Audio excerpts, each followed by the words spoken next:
warahmatullahi wabarakatuh. Waalaikumsalam warahmatullahi wabarakatuh. Innal hamdalillah nahmaduhu wa nasta'inuhu wa nastaghfiruh wa na'udzu billahi min shururi anfusina wa sayyiati a'malina. May yahdihillahu fala mudilla lahu wa may yudlil fala hadiya lahu. Rabbi ishrah li sadri wa yassir li amri wa hlul 'uqdatam min lisani yafqahu qawli.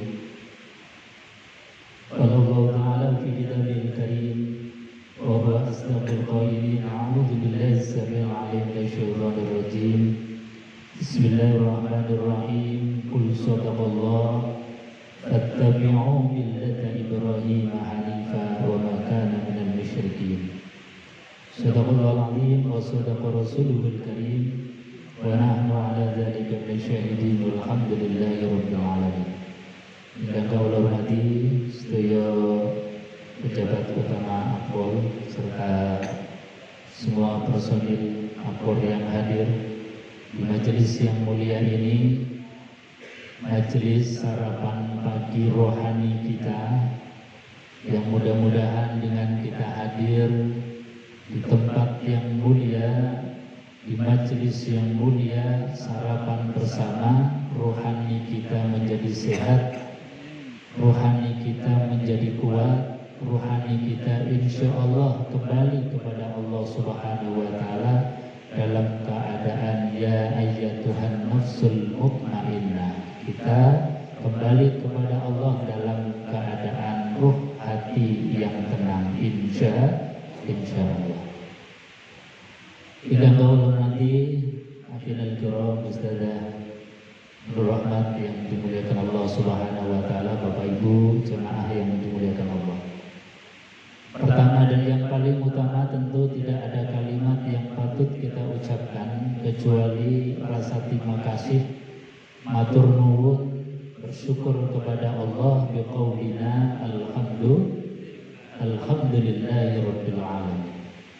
Karena sekali lagi bahwa kalimat ini kalimat yang spektakuler.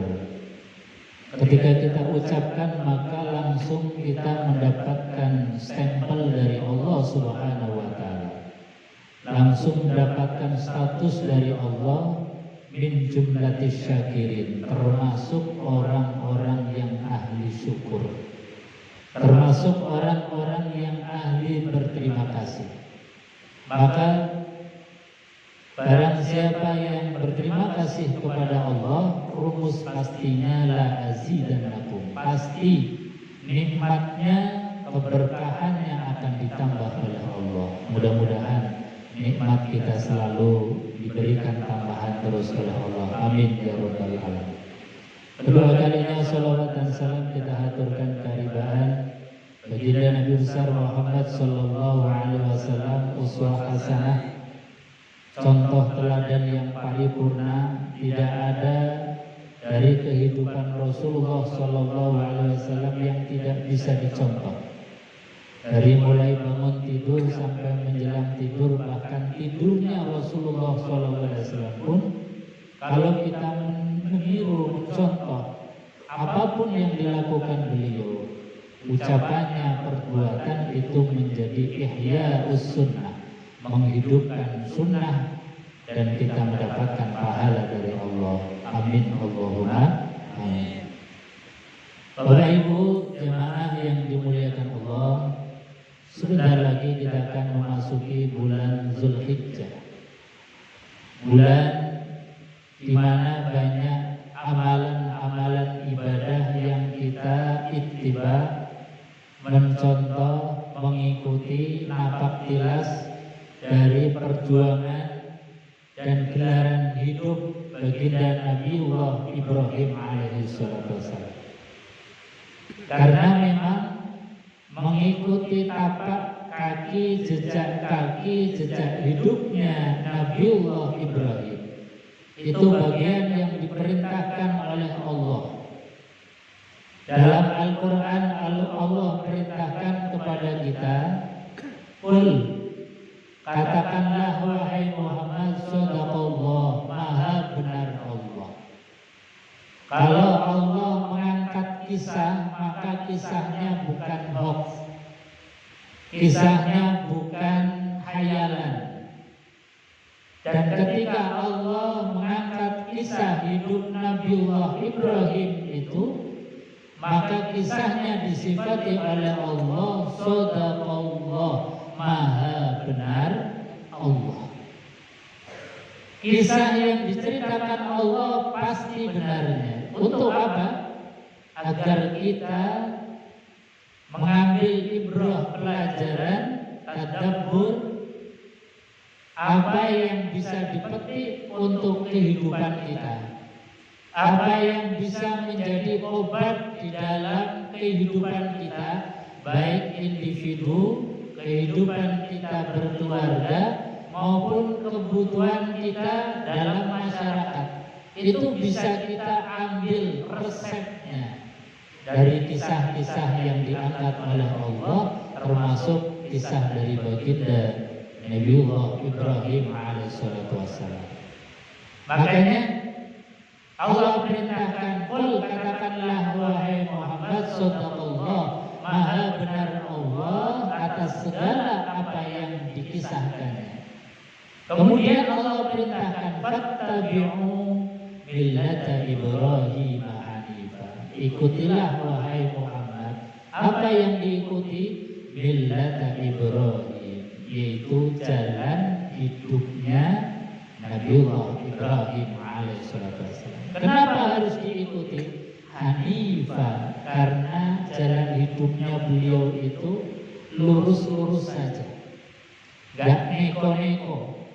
Di antara sifat hanif, lurusnya kehidupan Nabiullah Ibrahim adalah wa ma kana minal musyrikin. Beliau tidak neko-neko, termasuk tidak pernah mensekutukan Allah, baik ucapan maupun perbuatan beliau Nabiullah Ibrahim alaihissalatu wassalam. Bapak Ibu hadirin jemaah yang dimuliakan Allah, maka kesuksesan Ibrahim ini patut kita contoh. Maka di dalam Al-Quranul Karim itu disebutkan oleh Allah Subhanahu wa Ta'ala, Ibrahim dan keluarganya ini termasuk orang-orang yang sudah sukses menjadi manusia pilihan Allah. Dalam ayat yang lain disebutkan, innallaha astafa Adama wa Nuhan wa ala Ibrahim. Allah telah memilih Nabiullah Adam, Allah telah memilih Nabiullah Nuh, Allah telah memilih Nabiullah Ibrahim dan keluarganya. Ini Ibrahim dan keluarganya. Kenapa? Kalau kita korek di dalam Al-Quran, di antara sebab-sebab Nabiullah Ibrahim menjadi manusia yang sudah sukses, bahkan dicatat dalam tinta emas Al-Quran, yang pertama, Nabiullah Ibrahim itu sejak kecil sampai besar, sampai menjelang wafatnya, itu konsisten di dalam bukan hanya beliau bertauhid, tetapi konsisten di dalam mengajarkan tauhid, mentransfer tauhid kepada putra-putrinya, menyiapkan generasi-generasi tauhid. Boleh jadi ada orang yang tauhidnya kuat, tetapi dia tidak sukses di dalam mentransfer akidahnya. Contohnya misalnya Nabiullah Nuh, seorang nabi, seorang rasul, tetapi nyatanya istri dan anaknya saja tidak mau beriman kepada Allah Subhanahu wa Ta'ala. Artinya apa? Dalam fakta sejarah ada orang soleh, ada orang beriman, bahkan seorang nabi, seorang rasul pun kadang tidak sukses di dalam mentransfer, meneruskan tradisi akidah, meneruskan tradisi mentauhidkan Allah Subhanahu wa Ta'ala. Maka kita bisa lihat bagaimana tradisi Nabiullah Ibrahim di dalam mengajarkan tauhid. Ketika Ibrahim ini beliau punya ayah namanya Azar. Dalam tafsir itu disebutkan itu Azar adalah ayah kandung. Ada yang mengatakan bahwa ini adalah pamannya. Jadi kadang makna abi atau bapak itu bisa bermakna ayah kandung, bisa bermakna paman. Nah, Azar ini bapaknya Ibrahim ini konon adalah saudagar, produsen, pengusaha patung terbesar di zamannya. Jadi hidupnya itu bikin patung, dijual, kemudian patung ini untuk sesembahan. Ibrahim sebagai anak yang diperintahkan untuk menjual patung-patung ini, disuruh untuk menjadi sales, menjualkan patung-patung. Karena ini perintah orang tua, tetap dilaksanakan, tetapi dengan cara yang berbeda. Ketika orang-orang menawarkan dagangannya supaya laris, tapi Ibrahim menawarkan dagangannya supaya dagangannya tidak dibeli. Jadi dia mengikuti perintah orang tua, karena perintah orang tua ini adalah wajib untuk ditaati, diikuti. Tetapi ketika memasarkan, wailun, celaka. Jadi orang-orang yang mendengar pasti tidak akan membelinya. Nah, ini cara bagaimana antara kedua hal. Satu, sebagai anak harus nurut karena disuruh untuk menjual. Tetapi yang dijual ini adalah problem, karena ini adalah sesembahan, karena ini adalah patung yang nanti akan dijadikan sebagai sesembahan mereka. Maka Ibrahim di dalam memasarkan itu wailun, celaka. Siapa yang membeli, maka dia pasti akan mendapatkan kecelakaan dunia. Ini Ibrahim. Bahkan di dalam Al-Quranul Karim, kisah-kisah Ibrahim itu luar biasa. Dalam setiap saatnya mentransfer tauhid. Ini sampai diabadikan dalam Al-Quran. Wa wassa biha Ibrahim banihi wa Ya'qub ya baniya. Duhai anakku, innallaha astafa lakumuddin, sesungguhnya Allah telah memilihkan untukmu agama. Fala tamutunna illa wa antum muslimun. Ini pesannya Nabiullah Ibrahim, langsung dari lisan beliau yang diabadikan dalam Al-Quran. Kata beliau apa? Nah, fala tamutunna illa wa antum muslimun. Jangan engkau sekali-kali meninggal kecuali meninggal dalam keadaan tunduk terhadap hukum-hukumnya Allah, patuh taat terhadap apa yang menjadi rule dari hidupnya yang telah Allah tetapkan kepada kita. Fala tamutunna illa wa antum muslimun. Jangan sekali-kali meninggal kecuali dalam keadaan muslim. Muslim itu di antara cirinya adalah man qala la ilaha illallah Muhammadur Rasulullah. Dari lisannya terucap kalimat la ilaha illallah Muhammadur Rasulullah. Kelihatannya sepele kalimat ini, tetapi apapun kalau tidak dibiasakan, ini tidak akan keluar kalimat.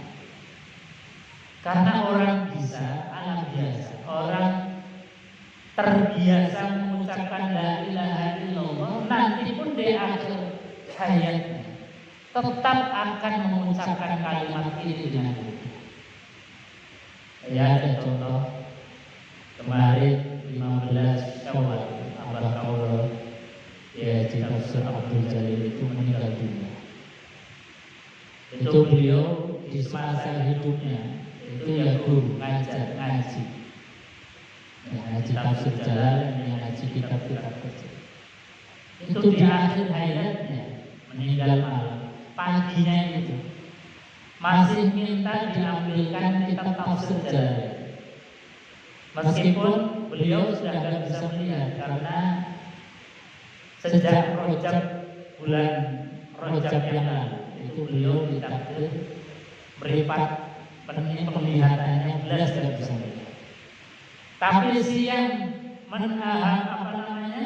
yang malamnya itu meninggal dunia, itu minta diambilkan kitab tafsir Jalalain dengan sisa-sisa memori dalam hafalannya mengajarkan yang mendengarkan itu kira-kira ya jam-jam segini, jam-jam antara 8-9, minta diambilkan kitab tafsir Jalalain. Kebiasaan ketika hidupnya itu ngajar, ketika hidupnya itu senang ngaji. Bahkan habis isya itu teman saya, teman kuliah dan teman main, itu tidaklah beliau itu datang karena pas lebaran itu belum sempat sholat. Jadi datang, kemudian ditemui. Ketika teman saya datang, ini masih lalaran kitab Aqidatul Awam. Jadi kitab Aqidatul Awam sampai lalaran nazom kitab Aqidatul Awam yang diperdengarkan kepada teman saya itu adalah nazom-nazom nama-nama nabi dari Nabi Adam sampai dengan baginda Nabi Muhammad SAW. Selesai. Jadi nazom dinazomkan dari mulai Adam, Idris, Nuh, Soleh, Lut, Ibrahim, Ishak, Yakub, Yusuf sampai dengan Toha, Nabi Muhammad SAW itu diperdengarkan, disampaikan kepada teman saya. Artinya, Bapak Ibu hadirin jemaah yang dimuliakan Allah, memang kita itu akan diakhiri kehidupan kita, usia kita itu dengan tergantung apa yang menjadi kebiasaan kita. Maka alhamdulillah kita punya guru, punya ulama di dalam mentradisikan kalimat tauhid la ilaha illallah itu luar biasa. Kumpul-kumpul yang disebut la ilaha illallah atau yang kita kenal dengan tradisi tahlilan. Ada orang baru melahirkan, undang tetangga, yang dibaca kalimat tauhid. Nanti khitanan, undang tetangga, tidak membaca kecuali kalimat tauhid. Sampai meninggal dunia pun masih membuka pintu untuk datangnya tamu mentradisikan kalimat tauhid la ilaha illallah. Makanya kalimat ini kalimat yang luar biasa. Kalau lisan kita, rombongan kita tidak pernah kering dari kalimat tauhid, kalimat la ilaha illallah Muhammadur Rasulullah SAW, yakin di masa akhir hidup kita ini akan mudah untuk mengucapkan kalimat asyhadu an la ilaha illallah wa asyhadu anna Muhammadar Rasulullah. Artinya apa? Kita dari hidup sampai meninggal dunia status kita dalam keadaan muslim. Nah, ini yang diwasiatkan oleh Nabiullah Ibrahim. Innallaha astafa lakumuddin.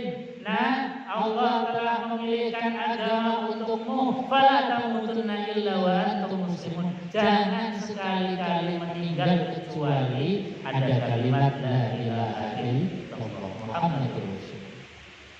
Jemaah yang dimuliakan Allah.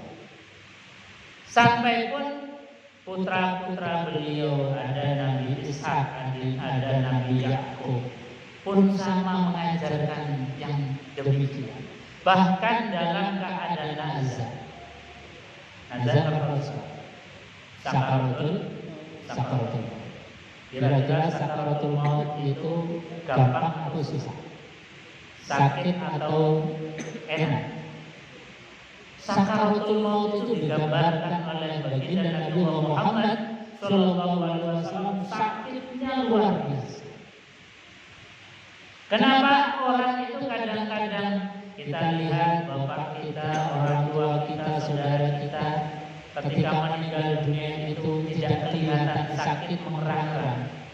Bukan tidak sakit, tapi kata Allah Subhanahu wa taala, kata Rasulullah sallallahu alaihi wasallam, dalam keadaan sakit kemudian diperlihatkan nikmatnya surga, sehingga sakit seberapapun tidak menjadi masalah dan tidak terasa. Makanya kadang ada orang yang meninggalnya itu langsung enak saja, meskipun itu dalam keadaan sakit.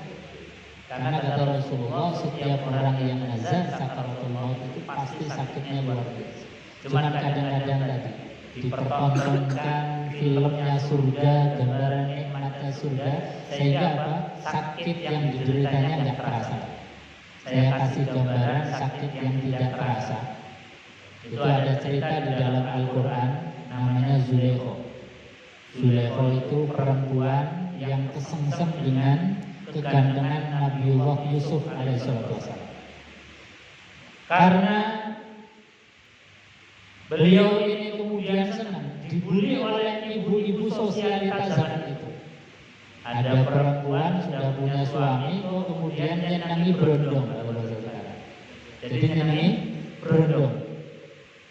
Nah, Zulaikha ini tidak terima dibully oleh ibu-ibu yang lain. Kemudian beliau ngasih ini tak kerjain ini. Diundanglah ibu-ibu sosialita zaman itu di perjamuan makan. Di perjamuan makan mewah, buah-buahan disiapkan. Kemudian di tengah-tengah perjamuan Yusuf disuruh keluar.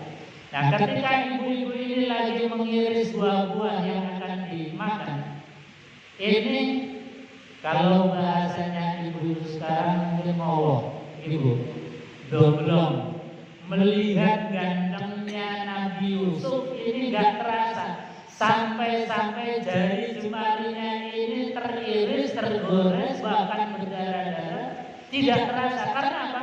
Karena di depannya itu ada sosok yang dilihatnya nikmat. Maka ketika ada nikmat yang dilihat yang lebih besar, sakit yang diderita meskipun berdarah-darah dia tidak merasakan. Nah, itulah gambaran orang yang dalam sakaratul maut, yang kemudian karena amal baiknya diperlihatkan nikmatnya surga, sehingga sakit yang dideritanya tidak terasa, bahkan rasanya seperti tidur saja.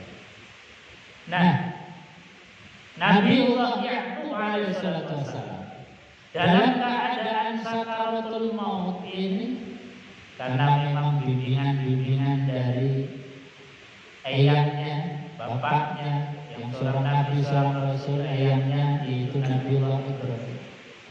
Ini beliau dalam keadaan nazar sakaratul maut pun masih mentransfer, masih mendidik, masih mengingatkan pada putra-putrinya. Apa yang beliau katakan? Ini kalimat Nabiullah Ya'qub juga diabadikan dalam Al-Quran.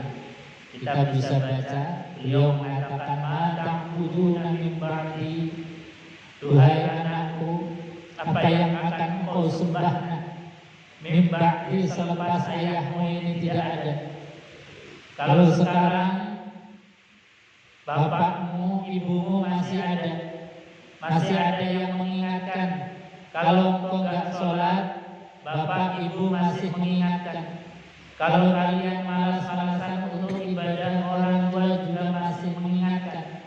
Kalau sekarang masih rukuk dan sujud menyembah Allah, karena memang orang tua masih membimbing, maka ta'buduna min ba'di, apa yang akan engkau sembah bila orang tuamu ini sudah meninggal dunia. Ini kalimat yang luar biasa. Transfer ilmu, transfer akidah, sampai dalam keadaan nazar masih membimbing, mengingatkan kepada anak. Mudah-mudahan kalimat ini menjadi kalimatnya kita sebagai orang tua. Dalam keadaan kita sakit, bahkan mungkin nazar, masih mengingatkan, jangan lupa sholat, jangan lupa jaga Islam imannya. Kalimat ini kalau bisa kita keluar dari lisan kita, insya Allah meskipun tidak dicatat di dalam tinta emas Al-Quran, tetap dicatat di dalam Lauhul Mahfuz sebagai kalimat-kalimat tarbiyah pendidikan kita sebagai orang tua terhadap anak. Dan ketika ditanyakan kepada mereka, anaknya pun menjawab dengan sempurna. Qalu na'budu ilahaka wa ilaha abaika Ibrahim wa Ismail wa Ishaq ilaha wahidah. Mereka menjawab, qalu na'budu, kami tetap menyembah ilahaka Tuhan, wa ilaha abaika, dan juga Tuhannya abahmu yaitu Ibrahim. Siapa? Ilaha wahidah, Tuhan yang satu. Ini artinya apa? Generasi kita masih mentradisikan, memegang kalimat tauhid la ilaha illallah. Nah, kalau kita bisa seperti Nabiullah Yakub dan juga anak kita mampu mengucapkan kalimat yang sama, alangkah untungnya kita. Sudah berada dalam barzah, dikubur, anak kita masih mentradisikan rukuk dan sujud. Alangkah bahagianya kita. Ilmu kita masih diamalkan, nasihat kita masih disampaikan, diamalkan. Ini rasanya kita tenang berada di alam barzah. Nah, ini adalah tradisi kebiasaan milah Ibrahim, yaitu apa?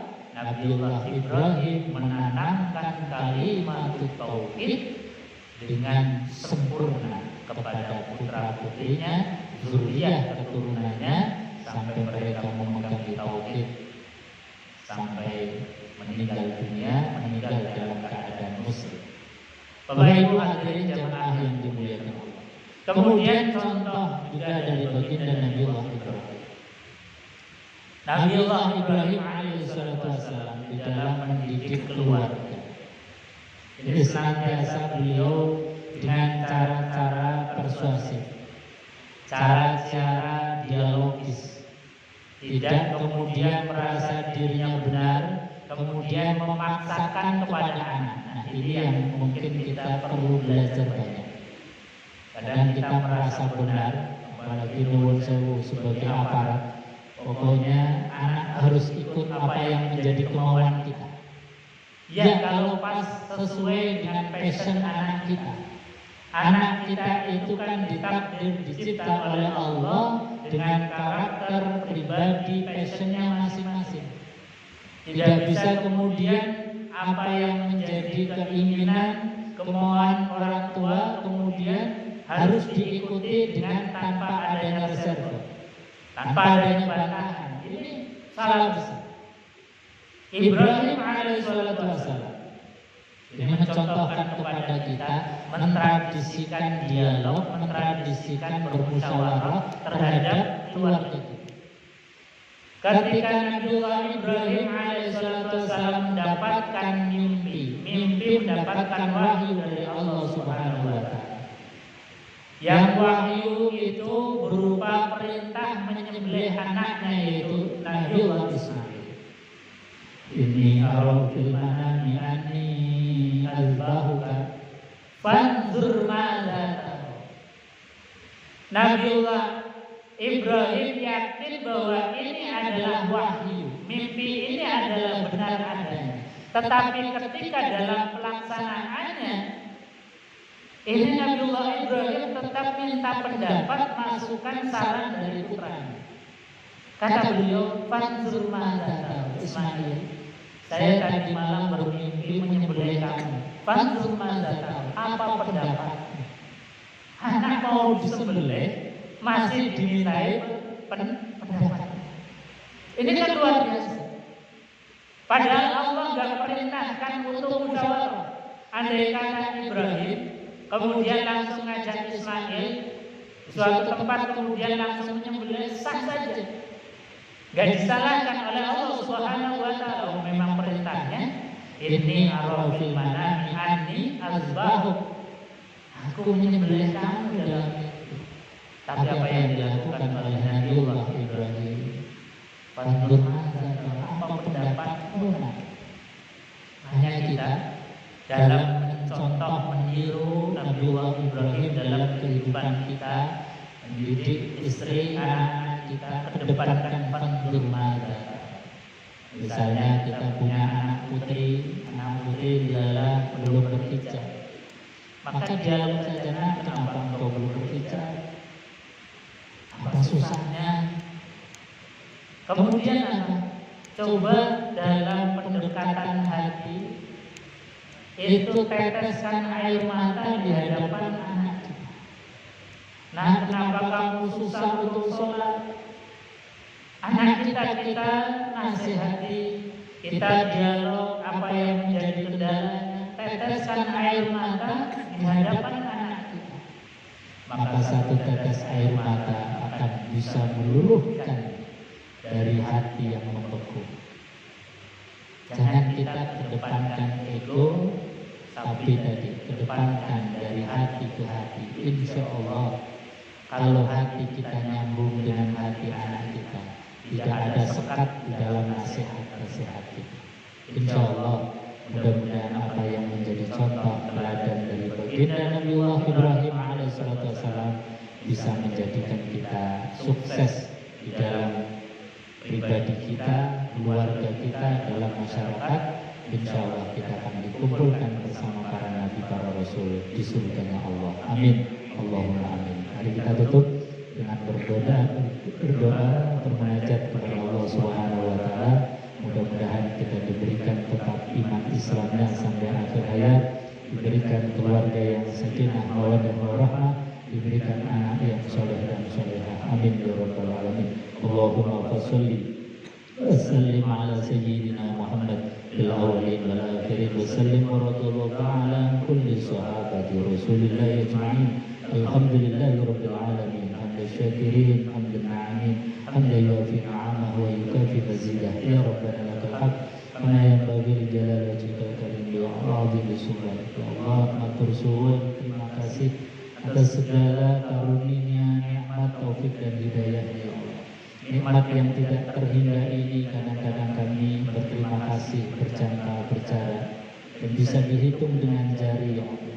Oleh karenanya mudah-mudahan dengan sholat yang kami lakukan itu bagian dari rasa syukur, mensyukuri segala nikmat yang Kau telah berikan kepada kami ya Allah.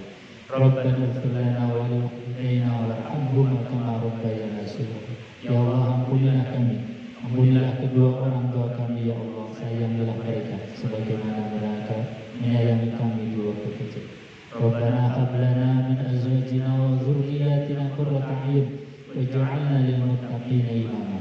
Ya Allah, jadikanlah pasangan hidup kami, anak kami, istri kami, pasangan hidup kami menjadi permata di dalam keluarga, yang menyejukkan di dalam keluarga, sehingga keluarga kami adalah baiti jannati, rumah tanggaku, laksana surga bagiku. Rabbana adkhilna mudkhala sidqin wa akhrijna mukhraja sidqin waj'al lana min ladunka sultanan nasira. Allahumma khtim lana bi husnil khatimah wa la takhtim lana bi su'il khatimah. Rabbana atina fid dunya hasanah wa fil akhirati hasanah wa qina adzabannar. Wa sallallahu ala sayyidina Muhammad wa ala alihi wasallam. Walhamdulillahi rabbil alamin. Al-Fatihah. A'udzu billahi minasyaitonir rajim. Bismillahirrahmanirrahim. Alhamdulillahi rabbil alamin. Arrahmanir rahim. Maliki yaumiddin. Iyyaka na'budu wa iyyaka nasta'in. Ihdinas siratal mustaqim. Shiratal ladzina an'amta 'alaihim ghairil maghdubi 'alaihim waladdallin. Bapak Ibu hadirin jemaah yang dimuliakan Allah, demikian yang bisa kami sampaikan. Mohon maaf bila ada khilaf dan salah kata. Usikum nafsi billahi wa ridha. Assalamualaikum warahmatullahi wabarakatuh.